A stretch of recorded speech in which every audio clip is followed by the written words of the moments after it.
Voilà, on va débuter notre message.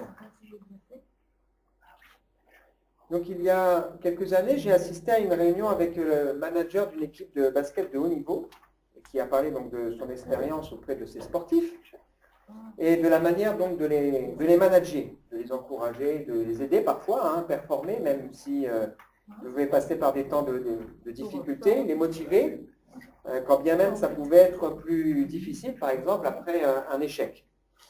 Et à un moment donné, ce manager a fait part d'une crise qu'il a dû gérer avec l'équipe qui traversait des turbulences importantes dans la cohésion et donc dans les résultats, en particulier à cause d'un sportif qui était d'ailleurs particulièrement talentueux. Ce sportif ne s'entendait pas avec le reste de l'équipe. Alors le manager a été placé devant des choix. Et il a donc rencontré plusieurs personnes de l'équipe et en particulier ce sportif pour évoquer la situation. Et cet homme est venu tout à fait confiant, en se disant je suis le meilleur de l'équipe. C'est incontestable. Les statistiques des matchs parlent pour moi. C'est moi la star. Et c'est pour ça d'ailleurs que l'équipe a réussi dans le passé. Et donc ce manager lui a demandé comment il vivait, il voyait la situation. Et donc cet homme est venu en disant eh bien, je suis le meilleur de l'équipe. C'est grâce à moi que j'ai mis tant de buts, tant de paniers, etc., etc. Et ce manager de lui répondre, c'est vrai, tu es le meilleur de l'équipe, c'est incontestable, mais je vais me séparer de toi, car l'équipe est meilleure sans toi. Il avait beau être le meilleur, l'équipe était meilleure sans lui. Cet homme n'avait pas compris que dans un sport collectif, ce qui compte, c'est l'équipe. Et il ne pensait qu'à sa carrière, sa petite personne. Alors certains diront, il se comportait comme un seigneur. Heureusement que ce n'est pas ça être un seigneur. Ça renvoie à ce qu'on appelle aussi parfois les caprices de stars. Vous avez des stars qui se comportent comme des seigneurs. Si vous tapez sur Internet caprices de stars, vous verrez des choses hallucinantes. Vous avez Maria Carey qui demande qu'on mette un tapis rouge devant l'hôtel à chaque fois qu'elle arrive. Elle veut que les robinetteries soient changées pour être des robinetteries en or. Vous avez un gars comme Tom Cruise, quand il va regarder un film au cinéma, il loue la salle complète parce qu'il ne veut pas entendre quelqu'un manger des pop-corn à côté de lui. Il ne veut pas entendre des gens faire du bruit. Vous avez Jennifer Lopez, par exemple, elle veut que tout soit en blanc, les murs blancs, la moquette blanche, les bougies blanches, elle veut des listes dans chaque pièce, des listes blanches, bien sûr. Et puis vous en avez, par exemple, j'en cite encore une dernière, Lady Gaga, qui veut toujours boire dans la même tasse. Et un jour qu'elle avait oublié sa tasse dans un hôtel, elle a fait faire un aller-retour en avion à un collaborateur pour aller rechercher sa tasse. Parce que c'était important pour elle. Des caprices de star. Et on va dire que ces personnes se comportent parfois comme des seigneurs, mais ce n'est pas ça être un seigneur. On l'a compris, on va continuer notre partage sur l'Église et sur l'importance du collectif. Si on veut que le collectif fonctionne, on l'a vu ensemble, il faut un minimum d'humilité dans les relations, de douceur, de patience, d'amour et parfois faire des efforts pour se supporter. Tout ça dans le but de la vie commune. Alors on est dans cette poursuite de l'épître aux Éphésiens et on est bien les pieds sur terre. On a passé quelques chapitres à évoquer ensemble comment Dieu, lui, voit l'Église. Il la voit d'une manière extraordinaire. Il la voit comme l'ensemble des croyants à qui il est prêt à donner des cadeaux extraordinaires, des gens qu'il est venu chercher, qu'il a transformés et à travers lesquels il veut se révéler au monde. Il dit même dans ce texte, cette épître aux Éphésiens, que à travers l'Église, il montre sa sagesse aux anges. Il nous montre que c'est à travers les croyants qu'il veut se glorifier en faisant au-delà de tout ce que nous pouvons imaginer. Mais en même temps, on est les pieds sur terre. Et il y a parfois un décalage entre ce que Dieu veut, ce que Dieu, lui, est prêt à faire, et ce que nous pouvons connaître et vivre, avec des déceptions et des incohérences. Pourquoi ? Parce que l'Église est constituée d'hommes et de femmes imparfaits, qui parfois ne vivent pas comme Dieu l'enseigne, et qui doivent encore progresser. Pourtant, Dieu a voulu l'Église. La Bible nous dit que Jésus-Christ, qui a aimé l'Église, s'est livré lui-même en rançon pour elle. Et c'est important pour nous encore ce matin de se rappeler que faire partie de l'Église, ce n'est pas faire partie d'un bâtiment. Ça, c'est ce qu'on a créé à partir du IVe siècle. Ce n'est pas rentrer dans une église pour dire, eh bien, puisque je fais partie de l'église, c'est « je suis sauvé ». Non, c'est l'inverse. C'est parce qu'on est sauvé qu'on fait partie de l'Église. Ce n'est pas faire partie d'une institution qui prend la place de Dieu, jusqu'à imaginer qu'il y a à la tête de cette institution quelqu'un qui serait successeur de Jésus ou des premiers apôtres. La Bible nous rappelle que Jésus-Christ possède un sacerdoce qui n'est pas transmissible. Faire partie de l'Église, c'est un privilège. Et on a vu ensemble que si on veut faire partie de l'Église, il faut se comporter de la bonne manière. Je relis ce texte. Je vous exhorte donc, moi le prisonnier dans le Seigneur, à marcher d'une manière digne de la vocation qui vous a été adressée. En toute humilité et douceur, avec patience, supportez-vous les uns les autres avec amour, vous efforçant de conserver l'unité de l'esprit par le lien de la paix. Il y a donc un appel pour nous important à se rappeler la sainteté de Dieu. Et se rappeler aussi que c'est Dieu lui-même qui ajoute à l'Église ceux qui sont sauvés. Ce n'est pas les hommes. Dans le livre des Actes, qui raconte le récit des premiers croyants, comment ils se sont comportés, on voit qu'à la Pentecôte, Pierre va prêcher l'Évangile, expliquer pourquoi Jésus est mort, et les gens qui seront autour seront vivement touchés. Et ils poseront la question à Pierre, mais alors qu'est-ce qu'on doit faire? Il va leur dire, repentez-vous, faites-vous baptiser, vous recevrez le Saint-Esprit, la promesse elle est pour vous. Et ce sont ceux qui vont accepter cette parole seulement, qui vont accepter de s'engager, de se faire baptiser. Et l'Écriture précise, le Seigneur ajoutait chaque jour à l'Église ceux qui étaient sauvés. Il y a un appel pour nous à adopter les 5 attitudes justes dont on a parlé, l'humilité, la douceur, la patience, l'amour, faire quelques efforts, ou des efforts en vue de l'unité. Et puis, il est important pour nous de considérer sur quoi est basée l'unité de l'Église. Et en réfléchissant sur quoi est basée l'unité de l'Église, en réfléchissant à ces critères, c'est de se poser la question, est-ce que oui ou non je réponds à ces critères pour faire partie de l'Église de Jésus-Christ? Alors, la dernière fois, on en avait vu 3. On va continuer ce matin. Je relis le texte. Il y a un seul corps et un seul esprit, comme vous avez été appelés à une seule espérance par votre vocation. Il y a un seul Seigneur, une seule foi, un seul baptême, un seul Dieu et Père de tous, qui est au-dessus de tous, parmi tous et en tous. Et on a rappelé la dernière fois que l'Église, c'est un corps. Le corps, c'est ce qui nous permet de rentrer en contact avec le monde extérieur. C'est grâce à mon corps que je me déplace, c'est grâce à mon corps que je peux agir, que je peux parler, que je peux entendre, que je peux voir. Et Dieu emploie cette image du corps pour nous montrer que nous sommes tous différents. Il n'y a pas 2 membres du corps qui soient les mêmes. Même 2 doigts sont différents. Les 2 pouces ne sont pas pareils. Pourtant, chacun a son utilité. Chacun est complémentaire. Et on ne peut pas dire qu'un des membres n'a pas sa place. Et il y a dans la pensée de Dieu l'idée que si on fait partie de l'Église, j'ai pris une expression populaire, mais qui renvoie à un texte de la Bible, ça veut dire que j'apporte ma pierre à l'édifice. J'apporte ma contribution. Donc faire partie de l'Église, c'est aussi être engagé envers ce corps, dont la tête est Jésus-Christ, et non pas un homme.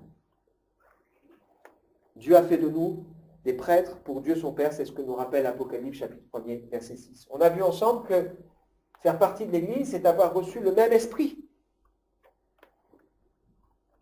Paul pose la question à Éphèse, lorsqu'il arrive dans cette ville, il voit là des croyants, il leur dit, avez-vous reçu le Saint-Esprit lorsque vous avez cru? Et ils disent, on n'a même pas entendu parler qu'il y en ait un. Et il va leur annoncer, leur expliquer que le Saint-Esprit que Dieu a envoyé parce que Jésus est monté au ciel, il est nécessaire pour qu'on puisse naître à la vie nouvelle. C'est lui qui va nous donner la vie. Il est nécessaire aussi pour que nous puissions entrer en relation avec Dieu, que nous puissions porter du fruit, ce qu'a évoqué Eric tout à l'heure, que nous puissions avoir les dons, les moyens pour agir au sein du corps. Nos membres, on doit les entraîner parfois. Il y a parfois des gens qui voudraient, comme les enfants, ils voudraient faire les matchs sans suivre les entraînements. Et pour faire partie du corps et être efficace, il faut aussi accepter de s'entraîner, se laisser former. C'est le rôle du Saint-Esprit. Et puis on a vu ensemble, il y a une seule espérance, même si elle se révèle de manière personnelle, j'ai l'espérance qu'un jour mes yeux verront Jésus. J'ai l'espérance qu'un jour je serai transformé à sa ressemblance. J'ai l'espérance que tout ce que je fais ici-bas n'est pas vain pour le Seigneur. Mais j'ai aussi une espérance collective. J'ai l'espérance que Dieu se sert de notre Église pour se révéler à cette ville et à ce monde. J'ai aussi cette espérance que, eh bien, ce que je ne peux pas faire, d'autres pourront le faire. C'est une espérance personnelle et collective. On va poursuivre avec un seul Seigneur. Alors là, c'est intéressant. Vous avez ce texte que je remets. Si on m'avait demandé, avant de faire cette étude, de donner les critères qui permettent de savoir si quelqu'un fait ou non partie de l'Église de Jésus-Christ, probablement que l'un des premiers critères qui me serait venu à l'esprit, c'est la relation qui nous lie à Jésus-Christ. J'aurais dit, c'est l'ensemble de ceux qui ont accepté Jésus dans leur vie comme leur sauveur personnel. J'aurais été pas loin de la vérité. Mais quand on dit qu'on n'est pas loin de la vérité, c'est qu'on n'y est pas tout à fait. C'est d'ailleurs ce que Jésus dira à un homme. Tu n'es pas loin, mais tu n'y es pas encore. La Bible ne dit pas ici un seul sauveur, même si c'est vrai. Elle dit un seul Seigneur. On pose, à travers ce passage, de nouveau cette question, qui est Jésus pour nous? Lorsque Jésus a posé cette question aux disciples, il y en a un qui a réagi plus vite que les autres, qui s'appelle Pierre. Il a dit, tu es le Christ, le Fils du Dieu vivant. Et le Seigneur a dit, waouh, ça y est, enfin, il a compris qui je suis. Et Pierre, en reconnaissant que Jésus est celui que Dieu a envoyé, celui qui a été annoncé par les Écritures, reconnaît aussi que Jésus est roi, c'est-à-dire qu'il est Seigneur. Et donc, dans sa pensée, ça veut dire qu'il n'est pas seulement le sauveur du monde, ou mon sauveur personnel, celui qui a porté mes péchés, mais il est aussi mon Seigneur, c'est-à-dire mon Maître. La question qui va se poser à nous ce matin, est-ce que Jésus est bien mon Seigneur? Est-ce que Jésus est bien mon Seigneur? Ce titre a été souvent dans la Bible employé pour Dieu. Plus d'une centaine de fois, il a été aussi employé pour Jésus. Dès le début, quand les anges sont venus trouver les bergers, ils ont dit, ne craignez pas, je vous annonce une bonne nouvelle. Elle sera pour tout le peuple le sujet d'une grande joie. Aujourd'hui, dans la ville de David, il vous est né un sauveur qui est le Christ, le Seigneur. Il annonce le sauveur qui est Seigneur, c'est-à-dire qui est maître, qui est souverain. Jean-Baptiste a été envoyé, le cousin de Jésus, pour quoi faire? Pour préparer la voie du Seigneur. Et il est important pour nous de nous rappeler qu'il n'y a pas de paradis sans Dieu. C'est déjà dit, hein? Et parfois, quand on veut expliquer ce que c'est que le paradis, on aurait envie de décrire un endroit, un lieu, etc. Et finalement, quand on lit la Bible, on s'aperçoit que la définition même du paradis, c'est la présence de Dieu. Et il n'y a pas de possibilité pour nous un jour d'accéder au paradis si on ne veut pas de Dieu dans sa vie. Ce n'est pas possible. De la même manière qu'il n'y a pas de sauveur sans Seigneur. C'est-à-dire, si on veut de Jésus, Jésus pardonne mes péchés, allez, permets-moi d'être réconcilié avec Dieu, puis ensuite je vis comme je veux, il y a quelque chose qui ne va pas. Il faut que Jésus devienne le Seigneur et le Maître de ma vie. Dans le Nouveau Testament, le mot Seigneur est parfois traduit par Maître. Par exemple, il est question du Maître de la vigne, c'est-à-dire du propriétaire de la vigne, du Seigneur de la vigne, ou alors du Maître de la moisson, c'est-à-dire de celui qui décide quand est-ce qu'on va moissonner, ou du Maître de la maison, ou du Maître du sabbat. Et reconnaître que Jésus est Seigneur, ce n'est pas seulement avoir une attitude de respect pour lui, comme ont pu l'avoir les disciples à plusieurs moments, mais c'est une reconnaissance de son autorité. Comme, par exemple, lorsqu'ils ont crié « Seigneur, sauve-nous, nous périssons ». Je fais allusion au texte que Eric a partagé tout à l'heure dans la présidence. Ou comme c'est ce lépreux qui vient et qui dit « Seigneur, si tu le veux, tu peux me rendre pur ». C'est ce qui amène cet homme qui avait douté de la résurrection de Jésus, qui s'appelle Thomas, à se jeter aux genoux de Jésus en disant « Mon Seigneur et mon Dieu ». Je reconnais que tu es Seigneur parce que tu es vivant, ressuscité d'entre les morts. Il n'y a pas de paradis sans Dieu. Il n'y a pas de sauveur sans Seigneur.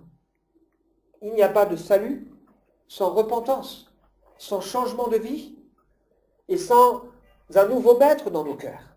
Quelqu'un qui prend la place du Seigneur. Ceux qui disent Seigneur, Seigneur, Pas seulement le fait de dire Seigneur, Seigneur. Hein. Ils n'entreront pas tous dans le royaume de Dieu. C'est ceux qui accepteront de faire ce que Dieu demande qui seront sauvés. Et non pas ceux qui diront Seigneur, je te connais. Non. Il est question d'avoir pour lui l'honneur et le respect qui lui est dû. C'est ce que nous dit aussi un texte de l'Ancien Testament. Et la Bible nous dit que de toute façon, un jour tout genou fléchira et toute langue confessera que Jésus-Christ est Seigneur. Ressuscité des morts, celui qui un jour nous jugera les uns et les autres. Et c'est cette parole de foi que nous prêchons. Dans l'épître de Paul aux Romains, qui reprend le plan de salut, il nous est dit que c'est par la foi qu'on est sauvé, et c'est cette parole de foi que nous prêchons. Si tu confesses de ta bouche, quoi? Le Seigneur Jésus. Et si tu crois dans ton cœur, tu seras sauvé. C'est-à-dire qu'à un moment donné, il faut le reconnaître dans son cœur, mais il faut aussi être capable de le confesser de sa bouche. Et il faut savoir que pour les premiers disciples, c'était plus compliqué encore que pour nous. Il y avait cette difficulté parce qu'on les incitait à dire « César est Seigneur ». Et eux, ils disaient « Non, c'est Jésus qui est Seigneur ». C'était quelque chose de compliqué et de difficile. Nul ne vit pour lui-même, nul ne meurt pour lui-même. Si nous vivons pour le Seigneur. Si nous mourrons pour le Seigneur. Soit donc que nous vivions, soit que nous mourions, nous sommes au Seigneur. Est-ce que Jésus est bien le Seigneur de ma vie? Celui qui a autorité, celui à qui j'ai choisi et décidé d'obéir, celui que je veux suivre comme un exemple et comme un modèle. Un seul Seigneur, une seule foi. Heureusement que l'Église de Jésus-Christ, je ne parle pas forcément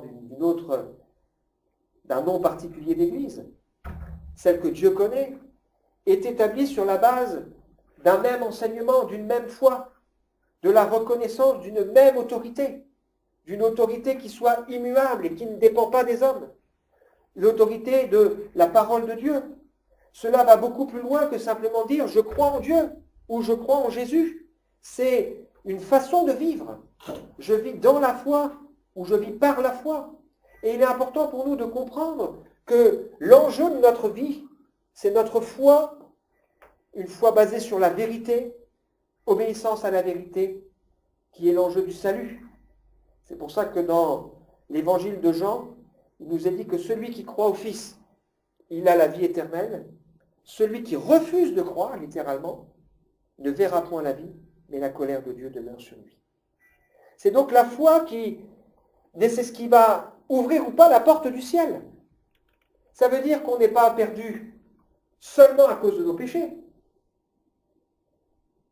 On est tous pécheurs. On est perdu à cause de notre incrédulité. Si on n'accepte pas dans sa vie de placer notre foi et notre confiance dans le Seigneur. Savons-nous en qui nous avons cru? Paul était prudent par rapport à cela. C'est pour ça qu'il disait à la fin de sa vie, « Je sais en qui j'ai cru, j'ai gardé la foi. » C'est-à-dire, je suis resté fidèle à l'enseignement authentique de Dieu. Et il dira plusieurs fois dans l'Écriture, par exemple aux Galates, il dira que si à un moment donné il devait dérailler et prêcher un autre évangile, un autre Jésus, eh bien qu'il soit rejeté de Dieu, anathème. Parce qu'il savait que ce qui est important, c'est de garder la foi, même dans l'épreuve. Quand Pierre a été tenté, et avant qu'il ne soit éprouvé, Jésus va lui dire, le diable vous a réclamé pour vous cribler comme on crible le froment. Il dit, j'ai prié pour toi. Il aurait pu prier pour que Pierre n'ait pas cette épreuve. Mais ce n'est pas ce qu'il a fait. Il a prié pour lui, pour que sa foi ne défaille point. C'est-à-dire qu'il garde confiance en Dieu, en dépit même de ses erreurs et de ses faiblesses. Quand Job a été éprouvé, sa femme est venue le voir et lui a dit « Et ton espérance en Dieu, ta foi en Dieu, c'est pas ça ton soutien ?» D'une certaine moquerie par rapport à lui. Et heureusement que cet homme a gardé la foi. La foi, c'est vraiment l'enjeu. Et Paul dira plusieurs fois à son fils spirituel Timothée qu'il doit s'efforcer de se nourrir des paroles de la foi et de la bonne doctrine en repoussant les contes profanes et absurdes, c'est-à-dire en s'éloignant de ce qui pourrait s'éloigner de la parole de Dieu. Faire partie de l'Église, Encore une fois, je ne dis pas faire partie d'une église avec un règlement, et on est obligé de le faire puisque on est une association, mais faire partie de l'église, celle que Dieu connaît, c'est aussi adhérer à la foi, à l'autorité de la parole de Dieu. Tout ce qui brille n'est pas or. Tout ce qui parle de Jésus, tout ce qui parle de Dieu n'est pas l'évangile. Tout ce qui parle de Jésus, tout ce qui parle de Dieu n'est pas la vérité. Et il est important pour nous qu'on soit attachés à la vérité. Les 3 premiers siècles de l'Église ont été marqués par des chrétiens qui étaient martyrs et par la lutte contre les fausses doctrines, les faux enseignements. Puis à partir du IVe siècle, l'Église et l'État se sont unis, et alors là, pendant 13 siècles, c'était l'Église dominatrice où la vérité n'était plus au centre. Nous devons rester attachés à la saine doctrine, avoir une foi sincère, solide, savoir de quoi l'on parle et avoir une foi qui soit ferme. Il y a un seul baptême. On reprend cette phrase que les premiers disciples les premiers croyants ont entendu ils ont cru à cette parole, ils ont cru à ce que Pierre leur a expliqué, et ils ont posé la question, que ferons-nous? Et donc Pierre va leur répondre, repentez-vous et faites-vous baptiser. Jésus termine les 2 évangiles, l'évangile de Matthieu par exemple, en disant, allez, faites de toutes les nations des disciples, les baptisant au nom du Père, du Fils et du Saint-Esprit. Ou l'évangile de Marc, allez par tout le monde, prêchez la bonne nouvelle à toute la création. Celui qui croira et qui sera baptisé sera sauvé, mais celui qui ne croira pas sera condamné. Ça montre, ces passages, que le baptême fait partie du plan de salut. Les évangiles commencent par le baptême de Jean-Baptiste, qui concrétise le retour à Dieu, la repentance nécessaire pour s'approcher de Dieu, pour accepter qu'à un moment donné, on a vécu loin de Dieu et maintenant on accepte celui qui allait être le Seigneur par la foi. Et ce texte que j'ai cité de Marc, allez prêcher la bonne nouvelle à toute création, celui qui croira et qui sera baptisé sera sauvé, rappelle par la suite de ce texte, celui qui ne croira pas sera condamné, que ce n'est pas le baptême qui sauve, mais que le baptême fait partie de cet acte d'obéissance que Jésus lui-même a montré en acceptant de se faire baptiser. C'est un acte d'obéissance qui suit la foi. Le mot baptême veut dire plonger, immerger. Et si vous allez sur Internet, vous verrez que même dans des endroits où on ne pratique pas le baptême de cette manière, on le reconnaît. Le baptême des enfants n'est apparu qu'en 350. Justement au moment où l'Église était liée avec l'État, où ce n'était plus l'Église basée sur la vérité. C'est une pratique relativement récente. Alors au départ, on pratiquait bien l'immersion, puis on a commencé à faire un peu une pratique différente, notamment pour les malades, et puis enfin on a généralisé, et on a fait quoi? Des églises de multitudes, et non plus des églises de gens qui sont nés de nouveau et qui professent la foi en Jésus-Christ. Première épître de Pierre, chapitre 3, nous dit ceci, « Le baptême, ce n'est pas la purification des souillures du corps, mais c'est l'engagement d'une bonne conscience devant Dieu. » Ça veut dire que si on se fait baptiser alors qu'on n'a pas rien compris, c'est comme si on prenait un vin de plus. C'est l'engagement, à un moment donné, parce qu'on est responsable, à vivre avec une bonne conscience devant Dieu. Et il y a dans le baptême un symbole que nous rappelle Colossiens chapitre 2, verset 12. Vous avez été ensevelis avec lui par le baptême, c'est-à-dire mort avec lui, et vous êtes ressuscités avec lui par la foi en la puissance de Dieu qui l'a ressuscité des morts. Dans le baptême, il y a le symbole d'une mort sans Christ pour renaître avec une mort avec Christ.